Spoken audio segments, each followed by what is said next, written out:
ನಮಸ್ಕಾರ ಕರ್ನಾಟಕ. ನಾನು ನಿಮ್ಮ ವಿಜಿ. ವೈಟ್ ಫೀಲ್ಡ್ ಅಲ್ಲಿ ನಮ್ಮ ಫ್ರೆಂಡ್ಸ್ ಒಂದು ಹೆಲ್ತ್ ಇಂಡಿಯಾ ಅನ್ನೋ ಒಂದು ಗ್ರೂಪ್ ಇಟ್ಕೊಂಡು ಒಂದು morning breakfast, fruit salad breakfast business ನ ಸ್ಟಾರ್ಟ್ ಮಾಡಿದ್ದಾರೆ. ಸೋಗಿ ಒಂದ್ಸಲಿ ನೋಡ್ಕೊಂಡು ಹೋಗೋಣ ಅಂತ ಬಂದಿದೆ. ಫ್ರೂಟ್ಸ್ ಬ್ರೇಕ್ಫಾಸ್ಟ್ ಅಂತ. ಸೊ ಇದೆ, ಅದು ಬಂದ್ಬಿಟ್ಟು FSSAI ಕಡೆಯಿಂದ ಸರ್ಟಿಫೈಡ್ ಸಹ ಆಗಿದ್ದಾರೆ. ಸೊ ಈಗ ಇವ್ರ ಹತ್ರ ಆಲ್ಮೋಸ್ಟ್ 120+ ಹ್ಯಾಪಿ ಕಸ್ಟಮರ್ಸ್ ಇದಾರೆ ಗೈಸ್. ನೋಡ್ಬೋದು ಗೈಸ್, ನೋಡಿ ಎಷ್ಟು ನೀಟ್ ಅಂಡ್ ಹೈಜೆನಿಕ್ ಆಗಿ ಪ್ಯಾಕ್ ಆಗಿದೆ. ಫ್ರೂಟ್ಸ್ ಅಂದ್ರೆ ಕೆಲವೊಂದ್ ಕಡೆ ಎಲ್ಲ ನೀವು ವಾಟರ್ ಮಿಲನ್ ನೋಡ್ತಿರ್ಬೋದು, ಏನೋ ವಾಟರ್ ಲಿಕ್ಕಿಂಗ್ ಆ ತರ ಎಲ್ಲ ಇರುತ್ತೆ. ಸೊ ನೋಡಿ ಇಲ್ಲಿ ಎಷ್ಟು ಫ್ರೆಶ್ ಆಗಿದೆ ಫ್ರೂಟ್ಸ್, ನೀವು ಪ್ರತಿಯೊಂದನ್ನು ಅಬ್ಸರ್ವ್ ಮಾಡಬಹುದು. ಈ ಕಾನ್ಸೆಪ್ಟ್ ನ ಫಸ್ಟ್ ಬೇರೆ ಕಡೆ ಸ್ಟೇಟ್ಸ್ ಅಲ್ಲಿ ಇತ್ತು, ನಮ್ಮ ಕರ್ನಾಟಕದಲ್ಲಿ ಇದ್ದಿಲ್ಲ.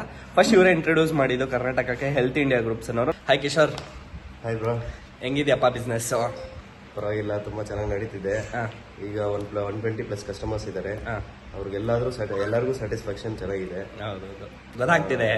ರಿವ್ಯೂಸ್ ನೋಡಿದ್ರೇನೆ ತುಂಬಾ ಖುಷಿ ಆಗುತ್ತೆ, ಅಷ್ಟು ಚೆನ್ನಾಗಿ ರಿವ್ಯೂಸ್ ಮಾಡ್ತಿದ್ದಾರೆ. ಸೊ ಬನ್ನಿ ಟೇಸ್ಟ್ ಮಾಡೋಣ. ಗೈಸ್, ಫ್ರೂಟ್ಸ್ ಆಗಿರ್ಬೋದು, ವೆಜಿಟೇಬಲ್ಸ್, ಸ್ಪೌಟ್ಸ್ ಎಲ್ಲರದ್ದು ಕ್ವಾಲಿಟಿ ಚೆನ್ನಾಗಿದೆ, ಎಲ್ಲಾನು ಫ್ರೆಶ್ ಫೀಲ್ ಆಗ್ತಿದೆ. ಪ್ರೈಸಿಂಗ್ ಬಗ್ಗೆ ಪರ್ ಡೇ ತಗೊಳ್ಳೋರ್ಗೆ ಯಾವ ತರ ಇರುತ್ತೆ, ಮಂತ್ಲಿ ಪ್ಯಾಕೇಜ್ ಯಾವ ತರ ಇರುತ್ತೆ? ಅದು ಮಂತ್ಲಿ ಪ್ಯಾಕ್ ಬಂದು 7 ಕಿಲೋಮೀಟರ್ ಒಳಗಡೆ ಇದ್ರೆ 2599 ಆಗುತ್ತೆ. ಓಕೆ. ಪರ್ ಡೇ ತಗೊಂಡಿದ್ರು ಅವ್ರಿಗೂ ಕೊಡ್ತೀವಿ, ಅವ್ರಿಗೆ 100 ರೂಪೀಸ್ ಆಗುತ್ತೆ. ವಿತ್ ಡೆಲಿವರಿ ಚಾರ್ಜ್ ಇರುತ್ತೆ ಅವ್ರಿಗೆ. ಓಕೆ. ವೈಟ್ ಫೀಲ್ಡ್ ಚಂದ್ರಚಂದ್ರ ಇಂದ 7 ಕಿಲೋಮೀಟರ್ಸ್ ಒಳಗಡೆ ಇದೆ, ಫ್ರೀ ಡೆಲಿವರಿ ಇರುತ್ತೆ. ವೈಟ್ ಫೀಲ್ಡ್, ಕೇರ್ಪುರಂ ಈ ಸರೌಂಡಿಂಗ್ಸ್ ಅಲ್ಲಿ ಇದ್ರೆ ಒಂದ್ಸಲಿ ಟ್ರೈ ಮಾಡಿ ನೋಡಿ. So if you are interested, ಆಮೇಲೆ ಕಂಟಿನ್ಯೂ ಮಾಡಿ. ಒನ್ಸ್ ಟ್ರೈ ಮಾಡಿದ್ಮೇಲೆ ಅಂತೂ ಯಾರು ಬಿಡಲ್ಲ ಅಂತ ನನಗೆ ಗೊತ್ತಿದೆ.